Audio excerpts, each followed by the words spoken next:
Bridgett LaRé. It's your girl.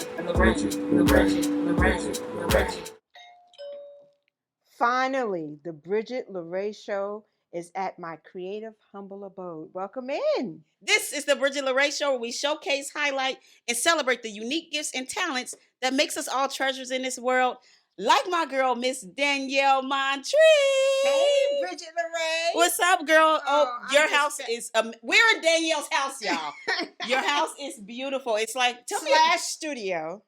tell me about that, because it's not just the house. Uh-huh. Okay. Well, I've been an artist all my life, and I feel that in order to be about art, you have to create art. And it makes me feel very comfortable and very secure. I mean, it's nothing like creating your own environment, right?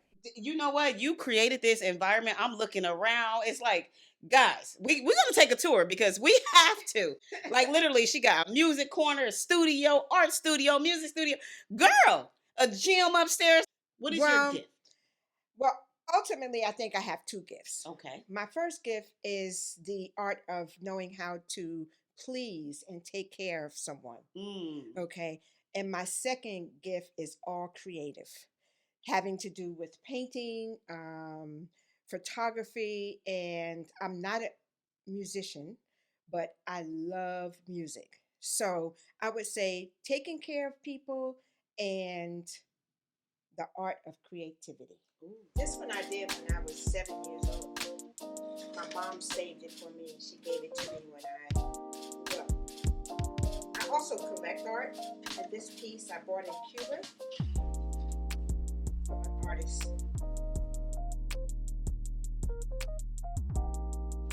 This is a collectible piece also. This artist is in Santa Barbara. This is one of the best paintings I have. This was done by my friend's little boy. His name is Zion. And I went over to his house one day. He was painting, and I said, wow, I would like to buy that. And so I gave him $25 for this painting. And then about 2 years after that, he was with his dad. I don't know what happened to him, but Zion is in heaven now. This piece is special to me because usually I don't paint in green, and I was very proud of myself. This was supposed to be a painting, a self-portrait, but I never finished. So I guess one day I'll finish. Or maybe not. Color on steroids. A painting that's dedicated to my dad. So this is when he was in the Army, and this is my mom and dad. This is my dad. That's him when he was 3 years old, and this is my dad when he was on his deathbed in 2002. So that's my dad's life. That's just a sample of my work, guys. I'm glad you enjoyed.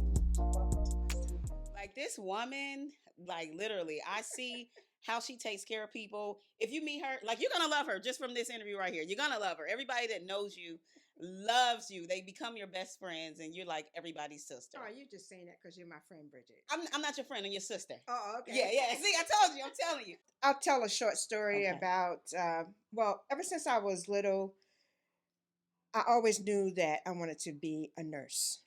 Okay. And I also wanted to be an artist. So I went to my mom and I said to her, I'm confused, Mom. What should I do? And she says, well, if I were you, I would go to school and be a nurse because there's always going to be sick people around. And you'll always have a job. And Mama's then wisdom. yes. And then your job will support your art. So she says, I don't see why you couldn't do both. Ooh. She says, on the days that you want to be a nurse, be a nurse. On the days you want to be an artist, be an artist. And she caught my face like this. She says, in those very special days, you can be both. Oh, So, I love Mama. Mama was very wise, and I always heeded to her advice. So I became both. Wow. Why not? Why not? Mhm. Listen, I had the pleasure of meeting her mom before she passed a few years back. When I tell you, Mama would jam and dance and have a good time. Like I could tell like you grew up in a loving, caring environment. Very important. Someone that nourished your gifts and your talents and everything that you wanted to be. Very important. And also, Mama was a self-taught photographer. Oh. I didn't appreciate her stand there, move there, taking her time to compose her shots. Everybody thought she was a big annoyance. Mm-hmm. But now that she's not here and I go back and I look at her photography, it's superb. Also, Danielle is an amazing photographer. Is that where you learned photography from your I mom? think I did. Okay. Yeah. Not really paying attention to when she was composing her shots and being a photographer, a self-taught photographer. I think some of that rubbed off on me. Just being in the space, being Just in her being energy. in the space. Yes, Yes. yes. And the cooking rubbed off on me. Like a lot of her rubbed off on Oh me. yeah, she's a cook too, girl. Girl, we just listen, y'all. She has a lot of gifts. Like she said 2, but I think you probably got about 10 different gifts. Probably. Yeah. I think I'm an amazing friend. I think can attest to that. Yeah, I think that's very important. And I think what makes a friend amazing is the availability and the consistency. Like if somebody needs you, that you're there and you're consistent with your behavior and your attitude. You're not acting one way today and tomorrow you're acting a whole different way. Yeah. So consistency, I think in my life is one of my key words. Yeah. Because if you're consistent with anything that you do, you're going to be great. Yeah. Yeah. So my great aunt Joyce, who just passed a few days ago, actually, rest in heaven. Oh, I'm so sorry. Thank you. One of the things she said to me, she said, I remember because when I came to California, I'm like, one of the things I'm looking for some real friends, some true friends. And she says to me, she said, Bridgett, in order to have a true friend, you must first be a true friend. That's right. And I was like, you know what, Joyce, you're right. You're right. Yeah. Because I was a little bit flaky, huh? I was a little flaky. I ain't even gonna lie to you. No, because I wouldn't say flaky. Because you're not as old as I am. So I think life is a process. And during that process, you learn from different people that's in your life. Yeah. And so maybe at that point, you hadn't learned how to be a consistent friend. Yeah. But with each and every day, you grow. You grow. Yeah. Yeah. You keep me in check too. She'd be like, Bridgett, you gotta make time for the people you love. I'm like, you're right. You're right. But yeah, I really appreciate you so much. Like you just a huge inspiration in my life because y'all, this woman, she does everything. Not only does she do that, she's also a talent manager. Oh, we didn't even talk about that. No, we didn't. You didn't get there yet. Well, yes, I have some wonderful talent, and I've been a talent manager for maybe about 35 years. I started in New York, and I moved to LA, and hey, I mean, after the strike and everything, so things are just starting to roll again. So we'll see what happens. Where are you from originally? I'm from New York. What part? Jamaica, Queens. Ooh, Jamaica, Queens. Where everyone is from. Yes. My first time going to New York was like 2 years ago with you in Jamaica, Queens. I was going to invite you. That was the last time I was going to invite you. And I knew it because she's been inviting me for like 6-7 years. Yeah. I was like, I better go this time. But she's not going to invite me again. Sometimes I get in my head and I just want to create.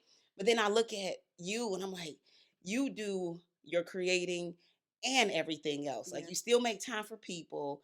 You still are just an amazing friend, a nurse, operating room nurse. Y'all, she does it all. I always tell her all the time, like, man, I don't know where you get this energy from, but let me borrow a little bit. Well, you know what? I say it's like the Energizer Bunny, because if you stop, you stop. So I feel that in order to get to the next stage, I have to keep on going. Would you credit New York, like, for you being this multifaceted artist because you was raised around so much art and lights, camera, action?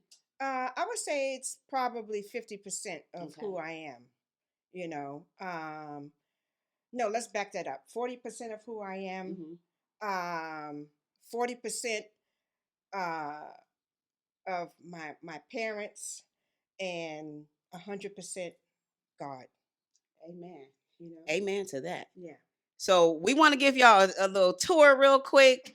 So you're gonna get to see Danielle's beautiful. What do you call it? It's not just a home. Your creative space. My creative humble abode. My creative humble abode. Her creative humble abode. Welcome to my studio, Bridgett /library. Here we are in this beautiful studio library with all these amazing books and art. I feel so inspired. Thank you. What exactly goes on in this room? Well, this is my total creative space. So this is my reference library, and mostly I have books of art and photography, African American, Black literature, and some self-help books, and of course travel. So those are the four main topics. Okay, so I'm looking at all these books and I'm thinking of the 80-20 rule.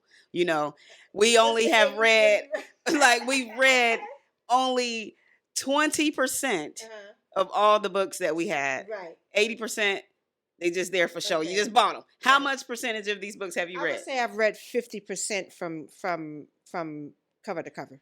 Oh, wow. That's very impressive. Yeah. When do you have time? Well, before I fall asleep and the book ends up on the floor at night. Long as you get it in. Right. So with all the things you have going on, When I travel. got you. Yeah. With all the things you have going on, Danielle, how do you prioritize? Like, what is your steps for prioritization? Well, I'm not going to front. It's extremely, extremely difficult. A lot of times I don't even make it to the studio because I'm just like so inundated with, everyday life, paying bills, going to work, maintaining everything, making sure that the dogs are okay. So I would say on an average, maybe I get into my studio at least maybe 5 times a month. Oh, okay. Yeah. And for an artist, that's really not a lot, Mm. But, if you don't have money, you got to go to work. You gotta go to work. You have to Yeah. set your priorities, So that's been a constant, battle. If money was no option, I'll be in my studio every day. mm. Yeah. Creating what? Just, well, us artists, we have a rule of thumb. A lot of times we don't have any idea of what we're going to create once we, get into the studio. But the most important part is just to get in the studio. Once you step foot into the studio and you have all of your supplies laid out, you just have to lay paint to canvas and then the rest will come. Okay, speaking of paint to canvas, Mhm. darling, who painted these beautiful artworks sitting on the sides of us? I belong to an artist group called Women Painters West, and Mhm. the concept for this particular show was called Future Identities. So you had to make a piece of art that related to those two words. Okay. So what I surmised in my head was, suppose the unborn population, and this is what this fetus represents. Okay. It has nothing to do with him being black. Okay. Okay. It could relate to a white baby, an Asian baby. Mm-hmm. The only reason why the baby is black is because the baby's in utero. Okay. And there's no light inside the uterus, so all babies are black. Mm-hmm. Okay. So, and then his umbilical cord is going outside of the uterus into the world and into the universe. Mm. So This is deep. Yeah. So that basically says that the unborn population is affected by what's happening in the world All and in around the them. universe today. So it looks like his head, his neck, Uh-huh. his feet, and his Yes. hands is bound by money. Yes. What's up with that? So because everything has to do with, if you don't have money, you can't do anything. Yeah. You can't buy gas for your car. You can't eat. You can't take care of your children. So that's the bottom line. They say it's not that important, but it's up there with oxygen. It's very, very important. Yeah. Money is because you It's can't. up there with oxygen. Yeah, you can't do anything without money, and so the unborn population is bonded by money because that determines what type of care the mother gets, what type of hospital the baby is born in, what type of food, what type of Pampers. Everything. Yes. Everything. Yes. So is this one of your favorite pieces that you created? This is actually one of my favorite pieces. Okay. You know, and then, you know, we have Africa down here. Why do you have fraud on Africa? Because I think that Africa is one of the greatest continents in the whole entire world. And everybody makes Africa out to be the problem child. Okay. So that's the fraud. That's the fraud. Yeah. But it's really not. It's one of the richest continents in the whole entire universe. So they try to make it seem like it's not, so they could use the natural resources to better their lives. That's the truth. If I ain't never heard the truth before. Yes. And that's why if you see on the bottom, I have the diamonds, you know, in the corner. Yeah. So, and the umbilical blood cord. Diamonds. Blood diamonds. The umbilical cord changes colors depending on where it wraps it is. all around. Okay. Depending on where it is in the universe. So the most amazing thing about this painting is that I did this painting 10 years ago. Oh wow. And everything that I put on this painting is still relevant. Like layoffs, war, foreclosures, millions and trillions and billions, no jobs, you know, stock, you know, layoffs, gas prices. Look, 10 years ago, I put the gas price was $5.42, and it's still $5.42. Oh, you must be a prophet, girl. So basically, this painting represents nothing has changed. What do you think it's going to take for something to change economically? I think it's going to take somebody who is extremely forward thinking as far as what everyone needs. You know, this is not a universe where one person or one culture matters. Everyone matters. Yeah, it's not a selfie world. It's not no, exactly. So you can't have Democrats against the Republicans and vice versa. Yeah. Everybody has to work together for the cause of good. Yeah. Hopefully one day, you know, you have a dream. Danielle have a dream, like Dr. Martin Luther King. And it's Black History Month, girl. Exactly. Black Girl Magic all month long here on the Bridgett LaRé Show. Danielle Montreese, y'all. What about this painting over here? This was garbage. It was? Yeah. What? Like literally garbage. Yeah, this was garbage, but this is my palette. So whenever I come into the studio, you know, I decide on what I'm going to paint, and then I lay my colors out according to, you know, the ideas that I have.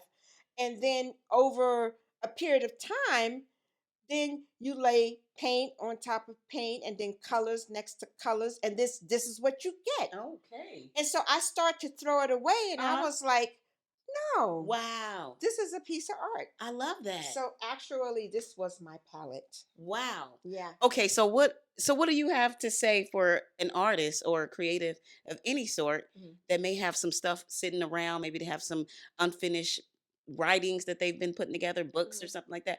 What do you have to say to them when looking at your piece of art, your creativity, and what you did with what was garbage? I would say take those napkins, those scraps of papers and matchbook covers, and put together one complete form of art. And that could possibly be your book. Danielle, you are such a dynamic woman. So is there anything you want to tell the people that we haven't covered today? So if it wasn't for these two people right here, then I would cease, and God, I would cease to exist. Your mom and dad. Yeah. And my dad was an artist. So that's where I get my art part from. My dad's name is Daniel. I was named after him. Okay. And my mom's name is Audrey. So I love you, Mom and Dad. And thank you for everything that you taught me, even when I didn't want to listen. Look at who you have grown to be, and all the people that you inspire around you, all of your artists, all of your friends. Literally, this going to Cuba was my first with Danielle was my first time out of the country, and like, yeah, you just a huge, huge inspiration in my life, and I appreciate you. I love you to life, girl. I love you too, Bridgett LaRé. Yeah. Y'all, it's Black History Month. Danielle Montreese, artist, friend, lover of the world, Miss Multifaceted Danielle Montreese. Where can they find you, especially if somebody want to buy some of your art? Well, you could reach out to me on my Instagram. Okay. It's basically an overall of my personal life and some art. I'm in the process of constructing my artist website as we speak. Ooh. And you can find me at Miss, that's MS, Berry, like strawberry, photogenic. So that's Miss Photogenic on Instagram. All right. I'm gonna make sure. Photo with an F, F-O-T-O. Okay, because she's creative. Why not? Why not put an F for photo? Guys, listen, I have more great, amazing, dynamic women coming up this month. So look out. Follow my girl, Miss Danielle Montreese. And remember, always believe in yourself, because if you don't, nobody else will. Danielle do. So can you. Love you. Peace. LaRé. It's your girl. LaRé.